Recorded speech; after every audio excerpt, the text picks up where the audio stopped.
Well, hello and welcome to another episode of Temporary Australians. I'm Jonesy. And I'm Hirsty. You went to Wakefield. I did, mate, down near Goulburn. Brilliant racetrack, and the bikes are super quick. Well, you want to see super quick bikes. No one wants to go and see bikes going slowly. That'd be just like watching you ride on the weekend. What did you get up to, mate? I've got a sled we'd love in our shed. What if I said to you, sheep in wolf's clothing? I wouldn't have a clue what you're talking about. Well, stick around. That's coming up on Temporary Australians. Also coming up, Jonesy finds out what makes cafe racers tick. Little Mick gives us an insight into his life. We find out why a drag racer promised his mum he would retire. We check out 20 years of the Silverwater Street and Custom Motorcycle Show. I take a spin up the Putty Road. We check out Harley's Project Rushmore and look forward to 100 years of the St George Motorcycle Club. Mate, I have to say, those superbikes, they are seriously quick motorcycles. Oh, aren't they? They're just, you know, the fastest things that you can see on a racetrack in Australia, and really they're lightly modified road bikes. They're amazing things, and with a few little mods, they are just amazingly quick. The standard of racing, is it comparable to overseas? Oh, I think it's better. There's so many good riders in this country. A lot of guys come through flat track motocross, and by the time they get here, they're just world class. What do you think the standard of racing in Australian superbikes is at the moment? I think it's good from our perspective that we've got all the best races in one series, and I know, you know, in previous years there's been, you know, it's been a little bit disjointed in that there's been a couple of different series running. So we've got the best of the best competing against each other on a monthly basis, pretty much. Just how important do you think it is for Swan to sponsor this sort of championship? We see it as a way of putting back into the grassroots sport in Australia. So we think that it's very important developing young riders to hopefully see them progress as we did, you know, a number of years ago with Casey Stoner. Well, Troy was caught up in a little bit of a pit lane issue today. Well, actually, nearly all the Honda riders were caught up in it because they actually came down to pit exit when it had been closed, and so they got down here late. And in the series regulations, if they miss the sighting lap, then they have to start at the rear of the grid. And I think the old red mist got the better of them, and they wanted to get out there and win their races because their races, all they want to do is win. So they went out and gridded up in their actual grid positions, and so they suffered a 15-second penalty. It does seem with this level of racing that sometimes a mistake can interfere with championship aspirations. Yeah, it's what happened there today, just a bit early in that second race was, I suppose, a little bit of a mistake on our behalf and a little bit of a mistake on the officials' behalf. That's how it rolls, isn't it? You know, like it's, I got no problems with that today. We just got to smarten up and make sure we're on top of it at our end and make sure it doesn't happen again. Today this has harmed them, but it has no flow-on effect for tomorrow because tomorrow they just go out and they race for the second championship. And you know, if you come to one of our events, there's 16 races on Saturday and 16 races on Sunday. They're mirror image events, but they're two separate complete championships. The cafe racing scene started back in the 50s, after the 40s, I suppose, and it was young men on BSAs and Triumphs racing from cafe to cafe, doing the ton or 100 miles per hour. It's great to see the re-emergence of the cafe scene, and it's something that's really come up through the ranks, and someone that knows a lot about it is Mark. Hello, Mark, how are you? Hey, good, thanks, mate. Yourself? And what's the name of your association? So we're basically called Sydney Cafe Racers. We're an enthusiast group. We're not an actual club. There's no politics. There's no sort of structure. There's no hierarchy. So basically we're a bunch of guys and girls that just like to take our bikes out, go riding, sometimes push the limits of where some of these bikes look like they should be going, national parks, roads up to Dungog in the Uralla and Ginger's Creek and all sorts of crazy things like that. A lot of the people that would ride cafe races are people on their L's and P's and can't ride a large capacity motorcycle, but at the same time they don't want to look like a dork on some sort of godforsaken 250, so they get to build a cafe racer. Yeah, and I guess there's a lot of the younger guys that, they don't have the money, so they can buy something as cheap as a CB250. I guess the good thing about it is a cheap entry field to get a bike, and there's a lot of young guys that we get that join us that, you know, essentially they are on their P's, they are on their L's, and, you know, I guess everyone wants that custom look.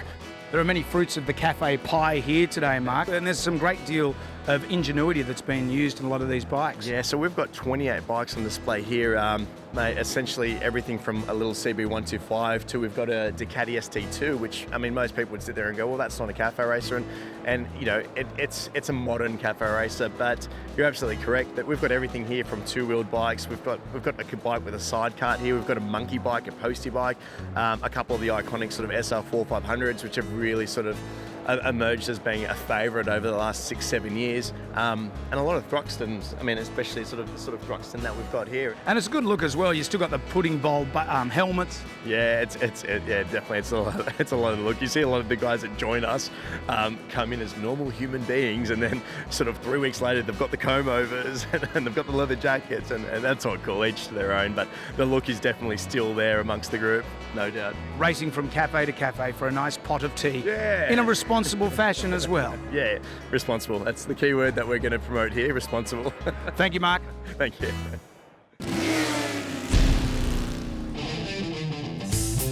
Tell us what you do in this shop, mate. Well, we tattoo here, we print clothing, we sell clothing. We employ about 8 people. We do tattoo removal as well as tattooing, airbrushing.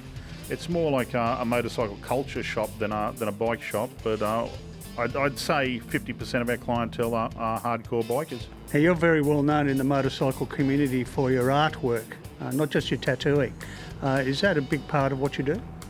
Oh, it's a very big part of what I do. I've painted thousands of Harley Davidsons over the years, and I'm usually painting one or two Harleys a week. If not artwork, I'm building bikes for someone in my spare time, which I don't have very much of. Now, the anti-rights laws are controversial right around the country, but you're having to live it. What impact has it been having on your life? Oh, well, from day one, we went to bed on a Thursday night, and on a Friday morning we awoke criminals. My kids switched the TV on. Their dad was a murderer, a drug dealer. The family was in turmoil. Then I came to work to find out that they'd declared tattoo studios at one of their targets. I've been a tattooist for 25 years. They're going to make it illegal to be a tattooist if you're a member of an organisation.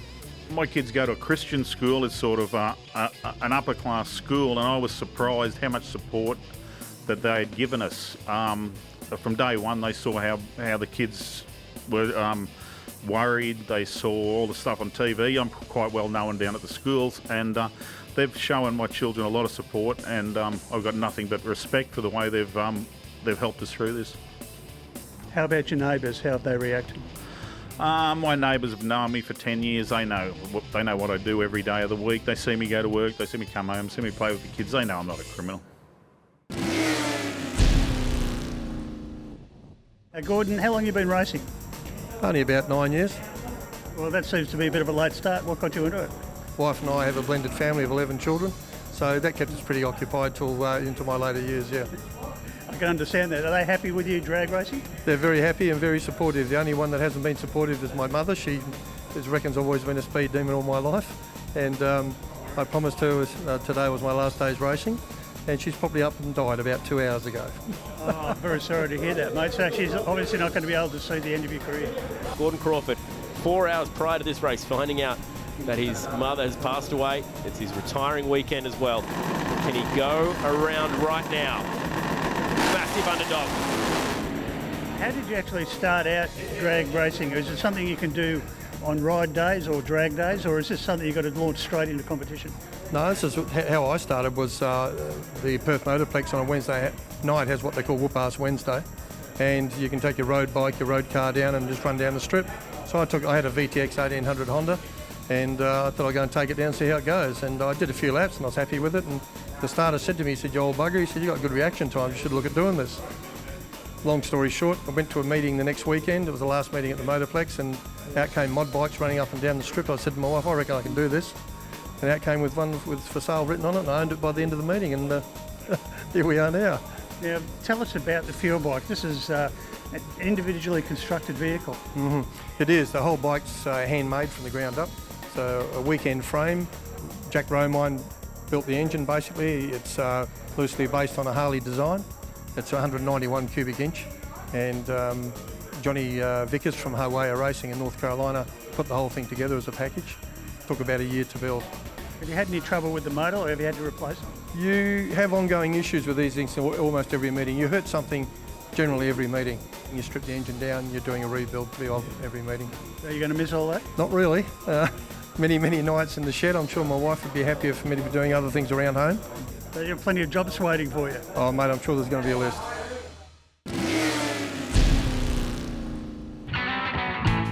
It's been 20 years since the start of the Silverwater Street and Custom Motorcycle Show. Lots of Brotherhood's friends from the scene came along to help us celebrate, including Benno, all the way from WA.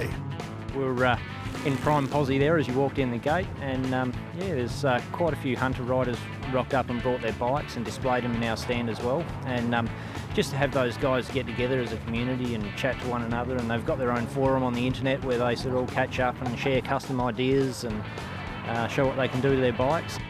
It was a terrific time to celebrate with our mates, but for the club, we needed to take the opportunity to announce our opposition to the Queensland anti-rights laws. Now, the reason that Brotherhood is against these laws primarily is that we think these laws are out of step with God's view of justice.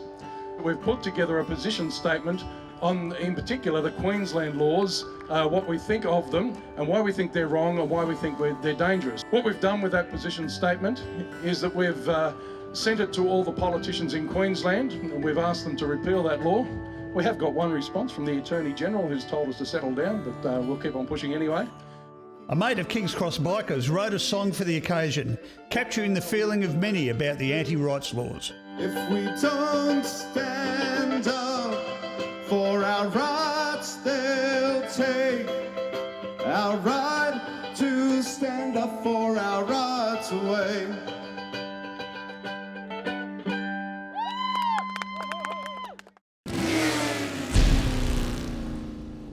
Have you guys gone up the Putty Road before? Many times. To get up to the Hunter Valley, that's our preferred road, either that way or the other road to go on is through Wallumbye. What's the attraction? I mean, a lot of motorcyclists swear by the Putty Road down this part of the world. Oh yeah, it's just a great road. It's got long straights, it's got plenty of twisties to go through. There's a good stop along the way called the Grey Gum Cafe. And then from there we get into Singleton around lunchtime. The hardest part of the Putty Road is those hard bends that come up, 35k bends that come up fairly suddenly, and you've got to be ready for them because a lot of them are totally blind around the corner as well. So if there was anything going on around the corner, a rock that's come down or a tree branch, you've got to be ready for anything that comes at you on the Putty. Oh, we all like the Putty Road. A bit bumpy in places, eh? I've been coming here for 35 years on the Putty Road, and it hasn't changed that much. It's pretty much the same as it was 35 years ago. It's always been a good road. It was then, it is now. If you're travelling the Putty Road, you have to check out the town that gave it its name. Putty, a community hall, lots of letterboxes. Well, at least one of them made us feel welcome. Well, I'd ridden the Putty Road a couple of hundred times and never taken the turn off into the valley. But I was sitting at home down the Hawkesbury one day and said, bugger it, we're going to go find somewhere to live, and took the turn off and had a look. Pulled up the community hall across the road and soon scribbled on the fence for sale and a phone number and house paint. Rang the bloke up and I reckon I gave him a cheque 3 weeks later and moved in. John, have you ever been here before?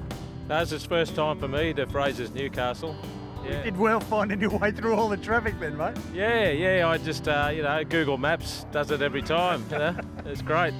Well, you realise you're standing on hallowed ground. This is where Norm Fraser began it all. Yeah, I realise that. Yeah, good to be here, see what we can buy today, I've got to keep my credit card in my pocket or I might come out with another bike, What's your overall impressions of the road? Oh, I love the road. I think there's two points that just get me every time is going up the hill from Colo River up to Colo Heights. I love that part.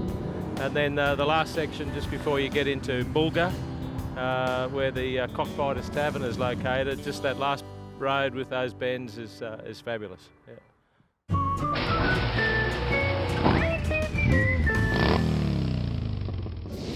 In the beginning, there was the FJ 1100, which begat the FJ 1200, which begat the FJ 1300. Then came along the FJR 1300A.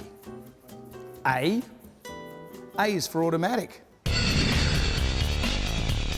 And before you say, hang on a minute, some drongo's forgot to put a clutch on here, It doesn't have one. It's a clutchless auto. A lot of people say that's the work of the devil, but it's quite ingenious. Yamaha call it the YCCS system. I don't know what that stands for, but gee, it sounds impressive. It doesn't really matter what YCCS stands for because it's kind of cool. There's this feature that you can set and you instantly don't have to change gears anymore with your feet. So you've got a clutchless automatic, but you can change with your hands, which is quite cool. Like if you lost your leg or something, that would be handy.